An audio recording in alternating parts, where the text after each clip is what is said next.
Yesterday, I quit my job. I didn't give 2 weeks' notice, and I didn't clean out my desk. I simply set down a piece of cake, picked up my handbag, and walked out of my daughter's house. My employer was my own daughter, Jessica, and my pay. For 6 years, I thought the currency was love. But yesterday I discovered that in my family's modern economy, my love has no market value compared to a brand new iPad. My name is Eleanor. I am 64 years old. According to the government, I am a retired nurse living on a modest Social Security check in a suburb of Pennsylvania. But according to my daily reality, I am a full-time driver, cook, housekeeper, conflict mediator, and homework supervisor for my 2 grandsons, Noah 9 and Liam 7. I am what society calls the village. You know the saying, it takes a village to raise a child. Well, in modern America, that village usually consists of one exhausted grandmother running on caffeine and ibuprofen.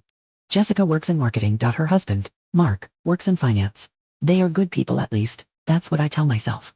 They are stressed. They are chasing the American dream in a world where childcare costs $2,500 a month and a starter home costs $500,000. When Noah was born, they looked at me with desperate eyes. "We can't afford a nanny, Mom," Jessica said through tears. "And we don't trust strangers. You're the only one we trust." So I stepped in. I didn't want to be a burden in my old age, so I became the backbone. My alarm goes off at 5:45 a.m. I drive 20 minutes to their house. I make organic oatmeal because Liam won't eat the instant kind. I wrestle them into their clothes.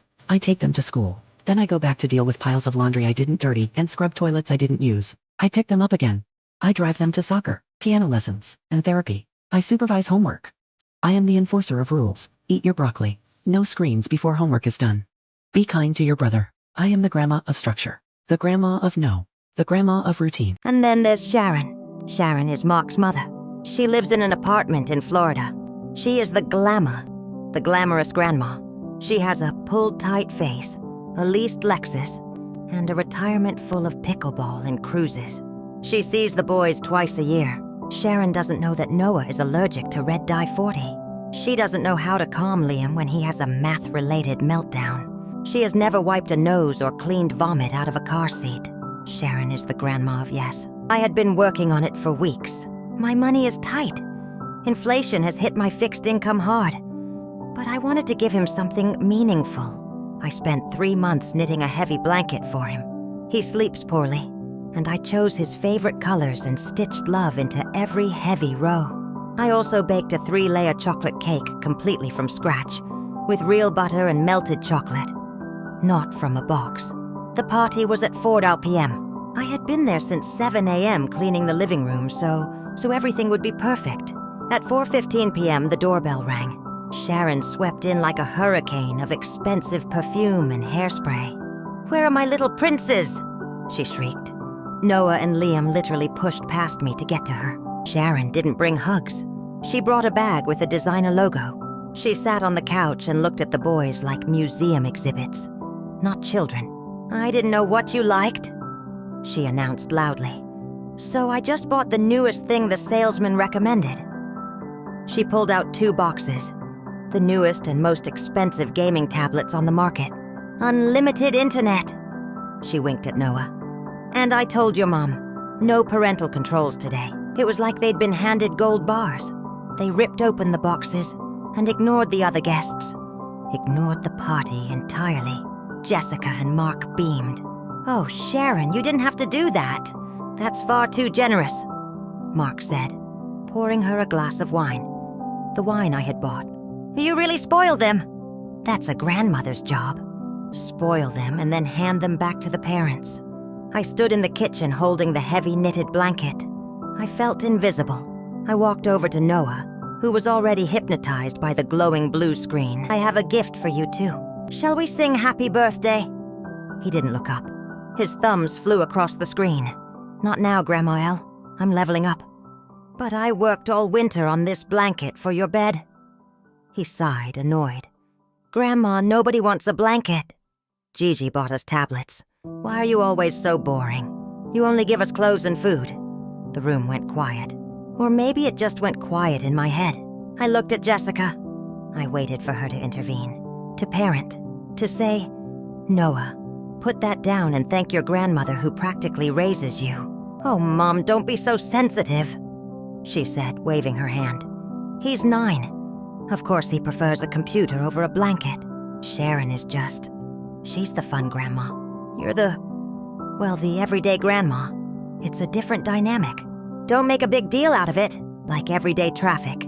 Necessary, functional, boring, and completely undervalued. Until it breaks. 7-year-old Liam chimed in, his mouth full of gummy bears Sharon had given him. He doesn't make us do homework, not loudly. It was the soft sound of a line, stretched tight for 6 years, finally breaking.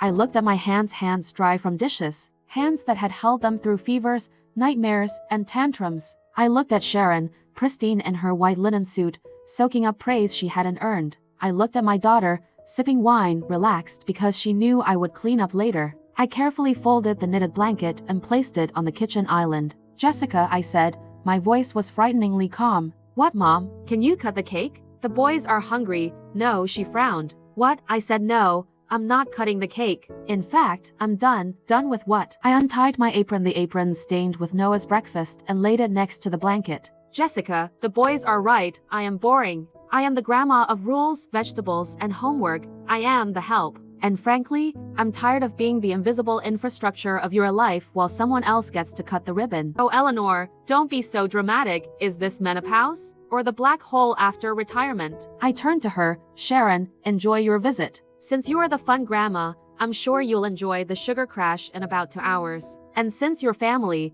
I'm sure you won't mind helping Jessica with the mountain of laundry upstairs." I have a bad back," Sharon stammered. "And I have a broken heart," I said. "That usually heals faster." I walked to the front door. "Mom," Jessica shouted, finally realizing this was real. "Where are you going?" "I have a presentation tomorrow." "Who's taking the boys to school?" "Who's staying with them?" "I don't know," I said, opening the door. "Maybe you can sell one of those tablets and hire a professional. Or maybe the fun grandma can stay. It takes a village, right?" "Mom, you can't do this to us. We need you." I paused with my hand on the doorknob. "That's exactly the problem, Jessica. You need me. And you certainly don't respect me. I'm not an appliance you unplug when a newer toy shows up. I'm your mother." Noah finally looked up from his screen, sensing something had changed. "Grandma, are you coming back tomorrow?" I looked at him, and for the first time in 6 years, I didn't feel the urge to fix everything. "No, sweetheart. Tomorrow, you're free from my rules." "Good luck." I walked to my 10-year-old car. I sat there and simply breathed. My phone has been blowing up for 24 hours. Jessica's messages ranged from anger to pleading.